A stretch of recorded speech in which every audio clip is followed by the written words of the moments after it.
Bom dia, irmãos. É ótimo estar aqui. Obrigado pela paciência, a receptividade de vocês para me ouvir mais vezes. Eu estou muito feliz, eu espero que você fique feliz também. Mas vamos orar juntos antes de começar esse estudo da Bíblia, amém? Pai, muito obrigado por esse culto que estamos dando ao Senhor.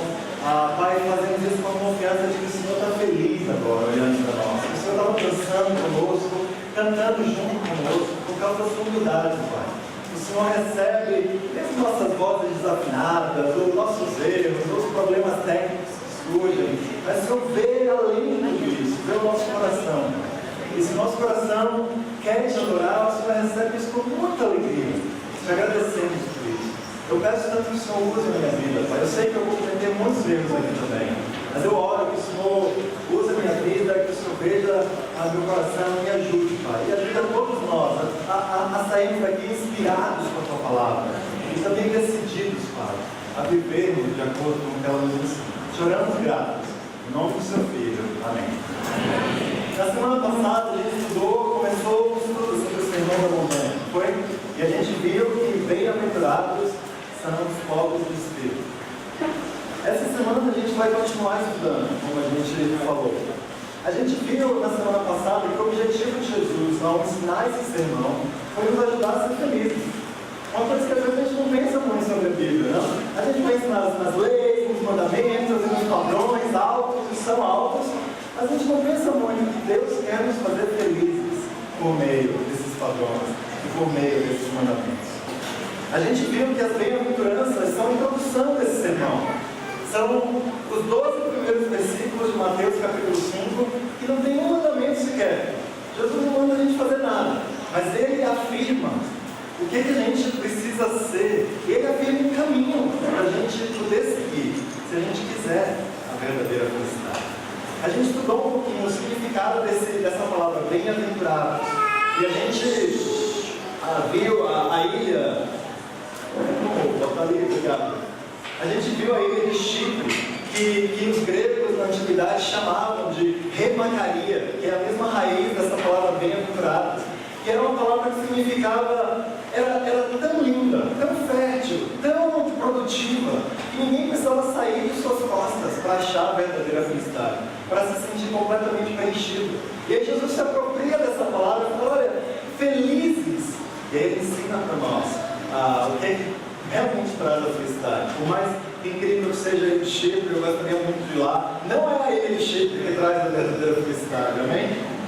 Como não é qualquer outra coisa que a gente ache que não seja Deus que nos traz a verdadeira felicidade. O que Jesus quer nos ensinar, e Ele começa a falar nesse sermão, são os princípios, independente de circunstâncias, independente do que esteja ou não esteja acontecendo ao nosso redor, podem nos fazer ser homens e mulheres verdadeiramente felizes. E aqui Ele nos mostra os fatos. Ele começa a introduzir. No resto do sermão, Ele vai dar os mandamentos. Ele vai falar, olha, traduzir as bem-aventuranças no dia a dia significa isso. Na sua pureza, no seu relacionamento com as pessoas, como você se relaciona com Deus. É isso que as bem-aventuranças são no dia a dia. Mas hoje a gente não chegou ainda lá. A gente vai falar sobre o versículo 4. Bem-aventurados os que choram. Vamos ler Mateus 5, versículo 4. Eu queria pedir a todos que abram aqui. Hoje em dia a gente é tão mal acostumado com a tecnologia que a gente está acostumado. Mas é bom abrir a Bíblia, não? Pode abrir, você pode ligar a Bíblia também. Eu não tenho preconceitos. Mas Mateus 5, versículo 4 fala: bem-aventurados os que choram, pois serão consolados. O que Jesus quer dizer com os que choram? Que tipo de choro é esse que vai receber a bem-aventurança de Deus? Entre os homens há muitos tipos diferentes de tristeza. No Novo Testamento também há 9 verbos diferentes que são usados para descrever tristeza. O que mostra que é algo que realmente faz parte do nosso dia a dia. E está bem presente na vida de cada um de nós. De onde vem a tristeza do homem, dos irmãos? Vem de vários lugares. Ela pode ser causada pelas questões do dia a dia. Por exemplo, essa semana eu chorei bastante por causa das dificuldades. Eu comecei a semana orando, puxa Deus, que sonho estar aqui em São Paulo. E ontem eu estava orando, Deus, meu Deus, por que você me abandonou? Furou o encanamento lá em casa, o vaca quadrão lá em casa, o boiler começou a inundar. Isso vai ser mais 3 vezes depois daquela situação. A descarga não funcionando, e um monte de outras coisinhas pequenas, mas que vão pegando no nosso coração. E eu estava ontem chorando para Deus, eu não aguento mais. Aqui, lá no nosso apartamento em Brasília, deu problema também, ligando para o povo para tentar resolver. Mas sabe, interessante que a tristeza, quando vem a pressão, quando vem a dor, o choro serve para aliviar essa dor. A gente chora, a gente se entristece, a gente respira. No fim da minha oração ontem eu estava mais aliviado depois de chorar. Quando uma pessoa expressa a tristeza, ela na verdade pode começar um processo de cura, de alívio dessa dor. E essas escrituras são cheias de ilustrações que mostram essa liberação de pressão. Em Salmo 42, 3. E agora eu vou mostrar aqui, que a gente vai seguir, vai ler muitas escrituras hoje. As minhas lágrimas têm sido meu alimento de dia e de noite, pois me perguntam o tempo todo, onde está o seu Deus? Aqui o salmista estava chorando porque ele não conseguia sentir a presença de Deus na vida dele. A gente já chorou disso? Sem dúvida, não? Deus parece tão distante às vezes, dá vontade de chorar. Onde você está, Deus, na minha vida? Em 2 Timóteo 1, versículo 4, Paulo fala, lembra das suas lágrimas, Timóteo, e desejo muito vê-lo, para que a minha alegria seja completa. As lágrimas que Timóteo chorou, a gente não sabe direito. Será que vieram da pressão de liderar uma igreja grande, ainda sendo jovem? Será que vieram de outras situações, de inseguranças do coração dele? A pressão faz a gente chorar. Atos 20, versículo 31.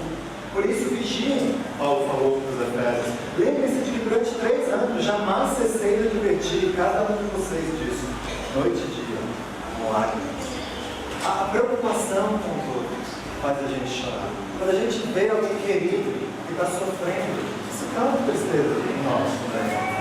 Atos 21, versículo 13. Então Paulo respondeu, por que vocês estão chorando e partindo do coração?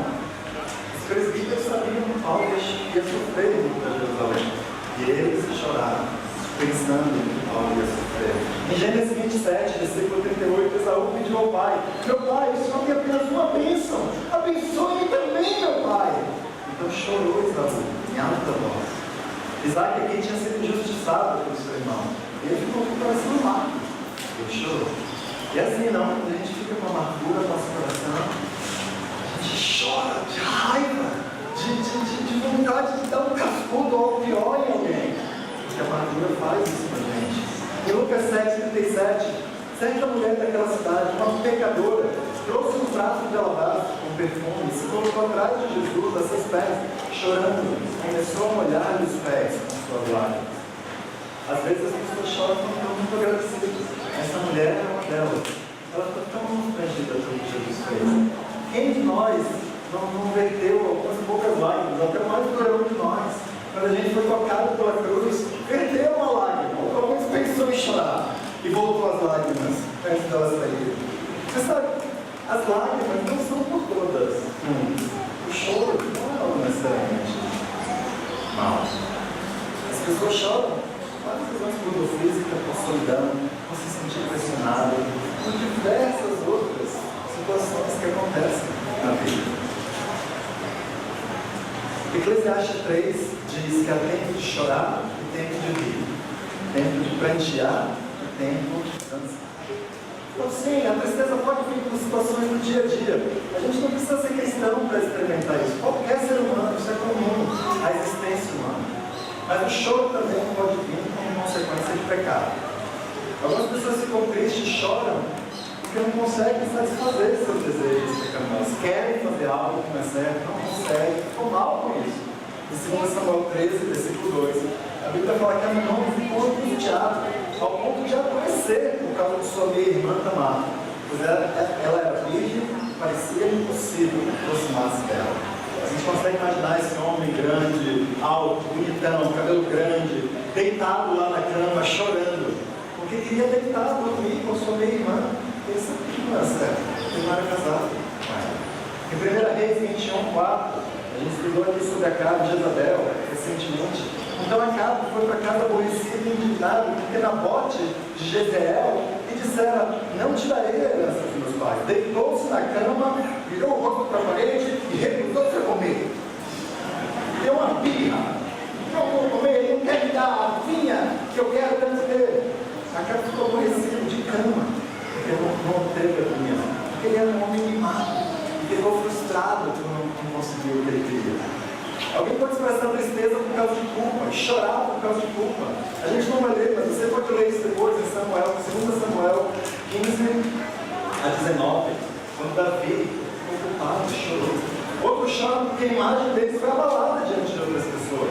Saul fez isso em 1 Samuel 15. Ele queria que as pessoas achassem que ele era o grande rei espiritual. E ele chorou, ele ficou aborrecido a Samuel. Mas sabe, Jesus aqui em Mateus 5,4 não estava falando, eu acredito, sobre nenhum desses tipos de tristeza. Ele não estava falando sobre a tristeza do dia a dia que a gente experimenta, embora Deus console a gente quando a gente passa por meio das tristezas do dia a dia. Tampouco, Deus não está dizendo que nós somos felizes se nós não satisfizermos nossos desejos pecaminosos. É o contrário que ele fala. Feliz é você se você não satisfizer seu desejo pecaminoso. Não são os que choram por raiva ou por amargura que serão consolados. Jesus falou sobre outro tipo de choro. O choro que vem segundo Deus. O choro que é causado quando a gente vê o nosso coração. Quando a gente vê o que nossa vida é capaz de produzir. E as consequências disso sobre outras pessoas, sobre nós mesmos. Quando a gente enxerga que nosso pecado fere a Deus profundamente. E que nos distancia daquele que sonhou estar perto de nós toda a nossa vida. É o choro que vem quando a gente se dá conta, como foi falado aqui mais cedo, de quem nós somos e do que nós produzimos no dia a dia, longe de Deus. É o choro que vem da tristeza segundo Deus. A tristeza, segundo Coríntios 7, 10, nos fala. A tristeza segundo Deus não produz remorso, mas sim um arrependimento que leva à salvação. E a tristeza segundo o mundo produz morte. Paulo fala aqui nesse capítulo muito mais, escrevendo essa tristeza. É a tristeza que faz a gente chorar quando a gente pensa que nós, eu, individualmente, preguei Jesus naquela cruz. Não fisicamente, mas meus pecados foram pessoalmente responsáveis por Jesus e morrer. É essa tristeza que Jesus está falando. Uma pessoa pode chorar amargamente por causa de solidão, por causa de desânimo, ou por não conseguir satisfazer seus desejos pecaminosos. Mas essa tristeza nunca vai trazer conforto em si só. Exemplo disso é olhar para o mundo ao nosso redor. É um mundo que crescentemente chora mais e mais. Chora por trás do armário. Quando sai da porta de casa, volta um sorriso plástico no rosto. Mas está chorando mais e mais. Os escritórios psiquiátricos atestam isso. Não é essa tristeza. Nós sentimos tristeza por causa dos nossos pecados e por causa das consequências. Essa é a tristeza de Jesus. E 2 Coríntios ensina que essa tristeza nos leva ao arrependimento. Nos leva a um constrangimento tal que nos força a dar passo, a fazer algo sobre essa tristeza que sentimos. A tristeza, segundo Deus, começa com o reconhecimento de que nós somos pobres nesse mundo, como a gente viu na semana passada. Jamais vamos ser consolados, jamais vamos chorar se primeiro não reconhecermos o nosso coração. Se primeiro não vimos do que somos capazes. E por isso a gente está enganado sobre nossa pobreza de espírito, más notícias para nós, porque a gente não vai ser consolado. Porque para sermos consolados, precisamos chorar, e para chorarmos, precisamos ver que há no nosso coração. Nós vamos estender as mãos pedindo ajuda. A gente precisa reconhecer a situação. Até o mundo dos negócios entende isso. Lá na Idade Média, 1000 anos atrás, 500 anos atrás, sei lá quanto tempo, surgiu a instituição jurídica da concordata. Os advogados que me perdoem, eu vou explicar do melhor do meu entendimento, mas a concordata nada mais é que uma empresa que está em situações ruins, ela admite a situação e aí ela recebe uma trégua, um tempo a mais para poder se recuperar. Mas até que ela admita que a situação está ruim e abra os livros e peça ajuda do governo, das instituições, ela não recebe a trégua. mais tempo para poder pagar as dívidas. Até o mundo dos negócios reconhece isso. Que há um momento que a gente precisa abrir o jogo e chorar e falar: olha, não dá mais desse jeito, eu preciso de ajuda. Quanto mais nós cristãos temos segurança de Deus, de que somos perdoados, de que temos uma promessa de que Deus vai nos ajudar, podemos abrir nossos corações. A tristeza, segundo Deus, traz dor. Dor de ver o pecado dos nossos irmãos. Salmo 119, 136 fala que rio de lágrimas correm dos meus olhos, porque a tua lei não é obedecida. O coração do salmista chorava ao ver a dor, ao ver um povo que não estava obedecendo, como devia obedecer às Escrituras. E o nosso? Nosso coração está chorando quando a gente olha para os nossos irmãos e vê pecado. Ou a gente está anestesiado e acostumado a tantas situações que já perduram por algum tempo e a gente já cansou e talvez não sinta mais força de lutar naquilo que é certo. Sabe, eu fiquei muito triste essa semana quando eu vim aqui na quinta-feira. Eu fiquei triste porque eu conheço a vida de muitos aqui, eu sei do amor e da paixão, de tudo, da história que muitos de nós, que esse grupo tem com Deus. E eu fiquei tão triste de ver essas metade desse lado de cá de você, porque isso não é certo. Eu fico imaginando, se eu marcasse um encontro com você, ou com você, falasse: poxa, vamos encontrar no sábado às 2 para a gente ver um cinema, e você não aparecesse, como eu ia me sentir? Como você ia se sentir se eu marcasse um tempo contigo e não fosse? Não porque é uma emergência aconteceu, não estou falando sobre isso, sobre um imprevisto, sobre uma emergência, sobre algo que apareceu, que não deu. Eu estou falando sobre um hábito repetido de não virmos as coisas. Eu acredito de todo o coração que só emergências, ou situações muito especiais e pontuais, deveríamos tirar da presença de todos os eventos que são planejados para a igreja. Algo como uma doença de um filho, ou algo como uma doença própria, ou algo como umas férias, ou algo como uma celebração muito especial, uma comemoração de um casamento, de um parente, alguma coisa que é planejada, nos leva a pensar meses antes. Isso deveria tirar a gente. Outras coisas não. Outras coisas Jesus nos ensina em vários lugares nas Escrituras que essa igreja, que a igreja de Deus, deve ser a prioridade de nossas vidas, até acima dos nossos familiares. Eu estou um pouco nervoso de falar isso, porque eu entendo que Deus nos chama a cuidar dos nossos familiares. Está lá em Timóteo, nós somos piores que os pagãos se a gente não cuida deles. Eu entendo que Deus nos chama a honrar nossos pais e mães. Eu entendo que no passado talvez a gente não fez essas coisas e a gente está pesado com isso. Mas sabe, quando Jesus, a mãe e os irmãos de Jesus vieram até ele falou: quem são meus irmãos? Quem são meus irmãos? Quem é a minha mãe? São os que obedecem a Deus. Eu entendo também que há questões de trabalho em nossas vidas. Mas no meu trabalho, olha, no Brasil, São Paulo, decididamente é a cidade onde mais se trabalha, amém? Você sabe melhor do que eu a respeito disso. E o trânsito, como que eu saio do trabalho, chego a 8 horas no culto, 7h30, 8 horas no culto, não dá. Mas meus filhos pequenos têm aula no dia seguinte. E tantas questões que surgem, meus familiares que estão doentes, meu pai e mãe que eu preciso cuidar. E a vida é complicada pra caramba. A gente precisa se desdobrar e pensar, mas sabe o que eu acredito a respeito dessas coisas? Que oração, que jejum, que se programar, que realmente querer estar, vão vencer qualquer dificuldade. Eu acredito que se nós nos planejarmos, eu acredito que essa é uma questão de coração. Porque olha, eu lembro 11 anos atrás, eu fazia parte dessa cidade maluca. Talvez ela agora seja um pouquinho mais maluca, mas já era maluca 11 anos. E quarta noite, quinta noite, todo mundo estava aqui. Um outro não estava.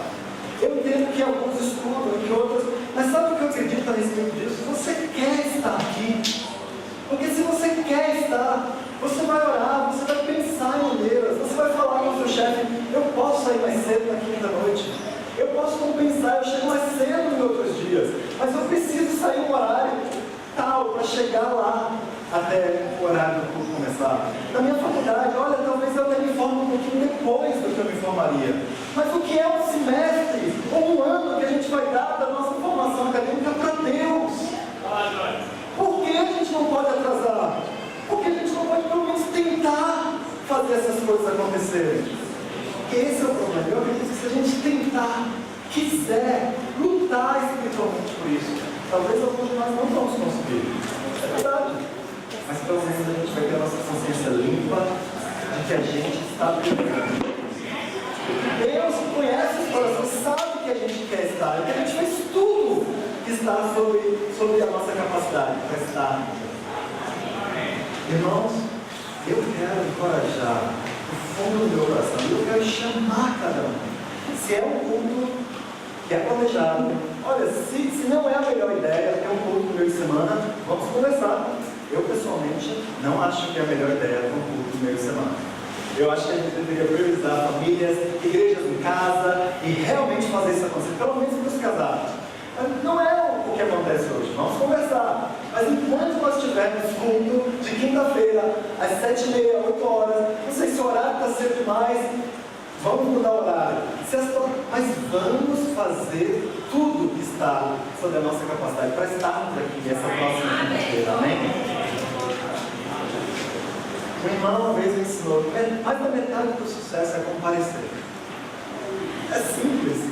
Você compareça, e você já tem metade do caminho andado. E é verdade, como nós vamos ser uma igreja saudável se a gente nem comparece? Se a gente nem está aqui para dar as caras, como vê que eu estou feliz, que eu estou triste, que eu estou com raiva de você, que eu tenho problemas, vamos aparecer. E aí a gente tem metade do caminho andado para a gente lidar com as questões e sermos uma igreja que glorifica a Deus, amém? O retiro dos solteiros está vindo aí. Metade do sucesso é você ir para o retiro dos solteiros. Dê um passo de fé, faça a sua inscrição e vá. E vamos ver se Deus consegue te surpreender com esse retiro, amém? Eu creio que isso vai mudar. Sabe o que me dá a certeza de que isso vai mudar? Porque eu conheço vocês. Vocês me conhecem também, mas eu conheço vocês. Eu sei que o amor existe. E seja lá o que tem acontecido nesses 10 anos, nesses 11 anos, vai mudar. Vai mudar porque nós somos um povo que ama a Deus. Sabe, a tristeza de seguir Deus também vem de ver nossos próprios pecados. A palavra de grego que é traduzida como chora nesse versículo é pentero, que é a palavra mais forte do grego para descrever tristeza. Ela é a palavra que é usada quando a gente está em luto de outra pessoa. Quando alguém querido morre, a gente sente essa tristeza. Como eu estava falando, não foi esse tipo de tristeza que eu senti, mas eu senti uma angústia tão grande essa semana. Eu brinquei um pouquinho sobre os vazamentos, mas a verdade é que eu tive uma reunião na segunda, um tempo atrás de tempo, atrás de conversa, e eu me senti ontem drenado. Porque eu não sei o que fazer, eu não sei como ajudar.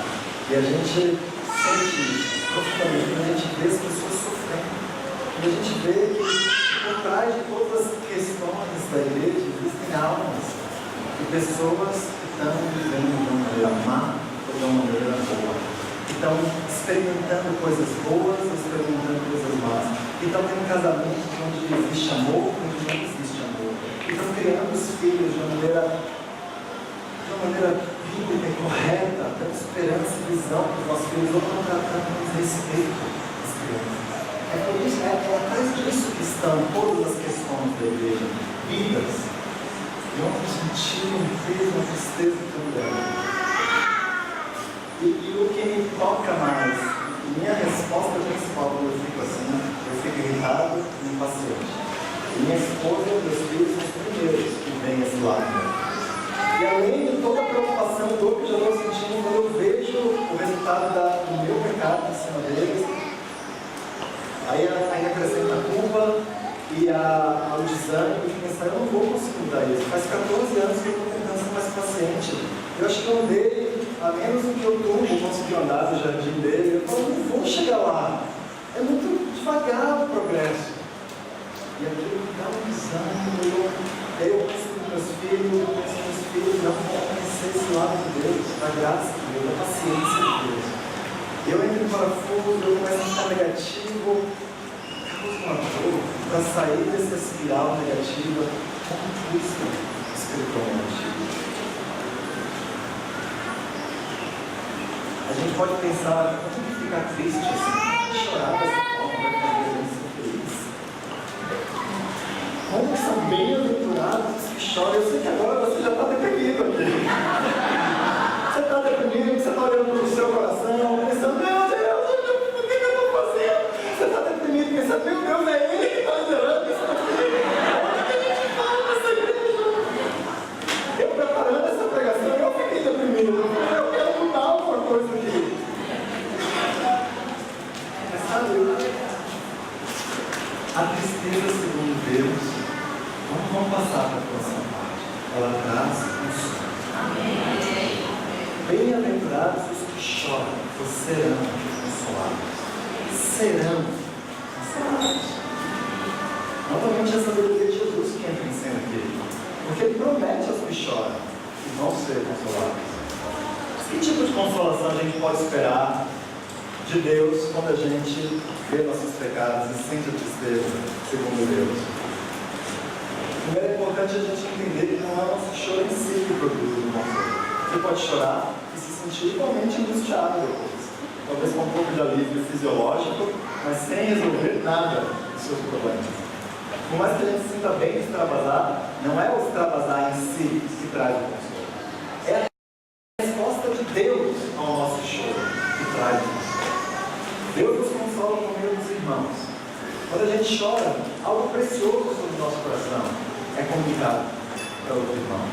Algo importante na nossa vida está sendo expressado. Pode ser uma besteira para os outros, mas para você é algo que está fazendo você chorar.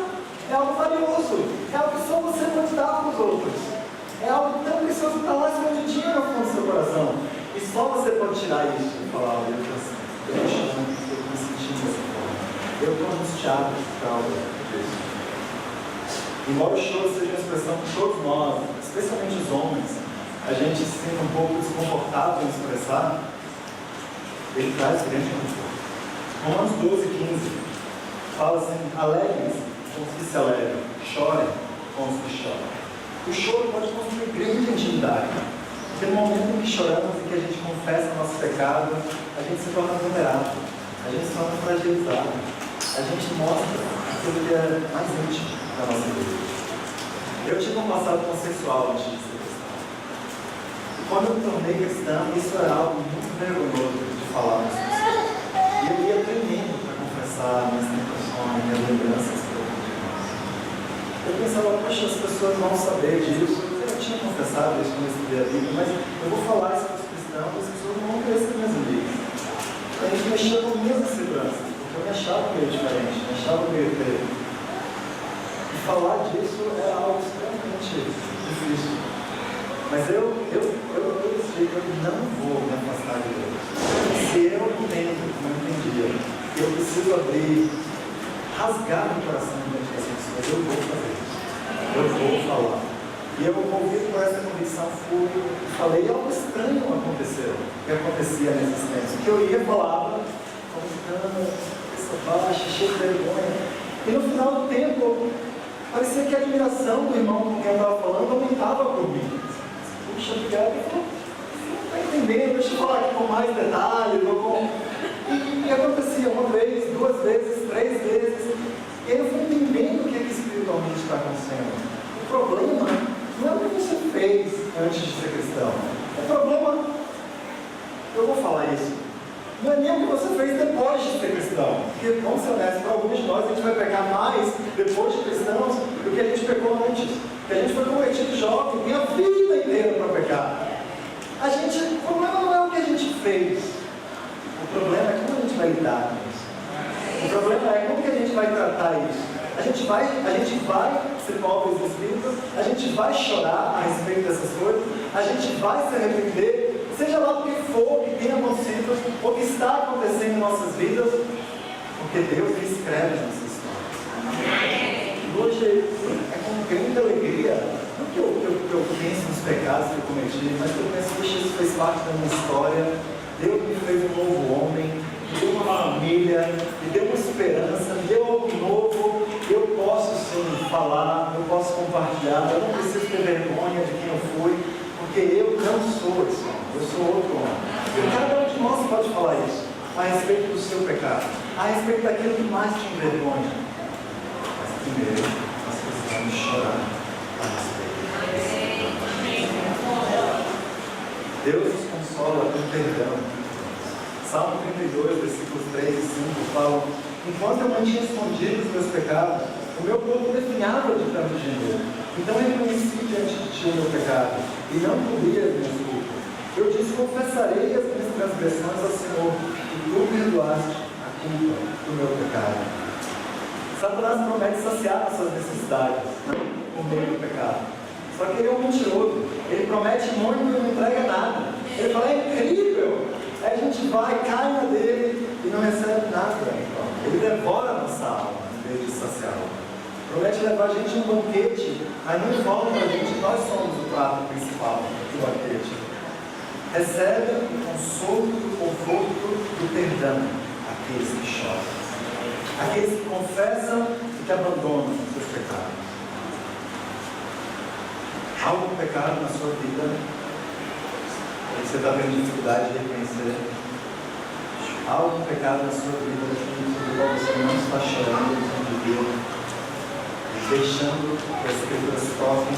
Talvez alguns de nós precisam hoje, saindo desse culto, marcar um tempo de oração.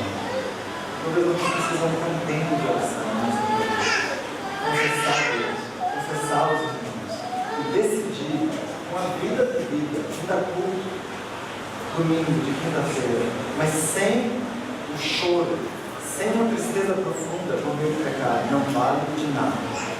Seria melhor você nem voltar mais. Eu quero que todos voltem.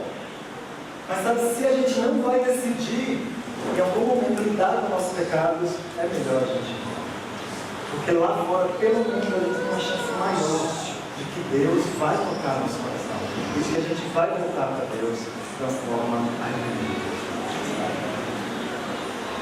Deus nos consola por meio da intimidade com Ele. Quando a gente confessa, a gente está livre. É quem eu sou. Eu até gostaria de ser melhor do que eu sou, mas é quem eu sou. E a gente se sente livre. Então não precisa esconder nada. Agora mesmo eu já me sinto mais livre com vocês. Porque vocês sabem de algo muito importante sobre a minha vida. Eu não vou esconder. E isso cria amizade, isso cria construção, e cria intimidade, especialmente com Deus. Porque a gente não precisa ficar fingindo ser o que nós não somos. A gente aceita do jeito que é. E Deus nos aceita desse jeito. E trabalha em nossa vida a partir desse momento. Deus nos consola porque Ele limpa nossas lágrimas. Quando a gente chora, Deus promete que Ele vai pegar cada uma de nossas lágrimas. Vai recolher o ódio dele. Quando a gente chegar no céu e falar: esse aqui é o armazém do ódio das lágrimas do Jorge, ou do Alexandre, ou do Bruno, ou da Camila. Que especial! O que Deus quer dizer com isso? Eu não acredito que a gente vai achar esse armazém. Graças a Deus, Deus tem um negócio meio mofado. Ou em alguns casos ia ocupar muito espaço no céu. Mas sabe, Atos 3:19, a Bíblia fala: arrependam-se, pois, e voltem-se para Deus, para que os seus pecados sejam cancelados, para que venham tempos de descanso da parte do Senhor. Deus deseja nos dar descanso. Salmo 51:17 fala que sacrifícios que agradam a Deus são um espírito quebrantado. Um coração quebrantado e contrito a Deus não desprezarás. Deus não vai rejeitar um espírito contrito. Ele não vai rejeitar. Talvez pessoas rejeitem, talvez irmãos rejeitem um espírito contrito, mas não Deus. E se é um irmão rejeitado, de ver o seu choro, a tristeza, esse problema é do irmão, com todo respeito. E esse irmão precisa de ajuda. Não nós chorarmos nossas lágrimas. Isaías 66:2 fala: eis que eu estimo ao humilde e contrito de espírito, que tremo diante da minha palavra. Sabe que Deus estima? Não quem parece ser todo bonitão, perfeitão, que tem todas as coisas certinhas. Ao que chora, aquele que treme, aquele que vê a situação e sacode na base, por ver como a realidade. A esse Deus estima. 1 João 1, versículo 9, fala que se confessarmos os nossos pecados, Ele é fiel e justo para perdoar os nossos pecados e nos purificar de toda injustiça. Deus é fiel com os que choram, irmãos. Não vai dar errado. Não tem como dar errado, seja chorar, segundo a tristeza de Deus. Você tem chorado? Você tem chorado pelos seus pecados? Você tem chorado pelos pecados dos irmãos? É hora de nós sermos uma igreja mais chorona. Para a gente voltar a derramar algumas lágrimas, amém? Eu queria agora pedir que por 3 minutos a gente anote alguma situação na nossa vida que a gente deveria estar achando. Então, eu quero dar 3 minutos para que você pense com Deus, que você possa meditar a respeito dessa situação. O que significa chorar para você a respeito dessa situação? Vamos lá.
Queria concluir com Isaías 61, versículo 1 ao 3, que falam assim: o Espírito soberano do Senhor está sobre mim, porque o Senhor ungiu-me para levar boas notícias aos pobres. Enviou-me para cuidar dos que estão com o coração quebrantado, anunciar liberdade aos cativos e libertação das trevas aos prisioneiros, para proclamar o ano da bondade do Senhor e o dia da vingança do nosso Deus, para consolar todos os que andam tristes e dar a todos os que choram em Sião uma bela coroa em vez de cinzas, o óleo da alegria em vez de pranto e o manto de louvor em vez de espírito deprimido. Eles serão chamados carvalhos de justiça, plantio do Senhor, para a manifestação da sua glória. Deus quer formar um povo forte e feliz a partir de indivíduos quebrantados. Deus quer formar carvalhos que duram anos, que resistem a qualquer força da natureza, por meio de pessoas que choram.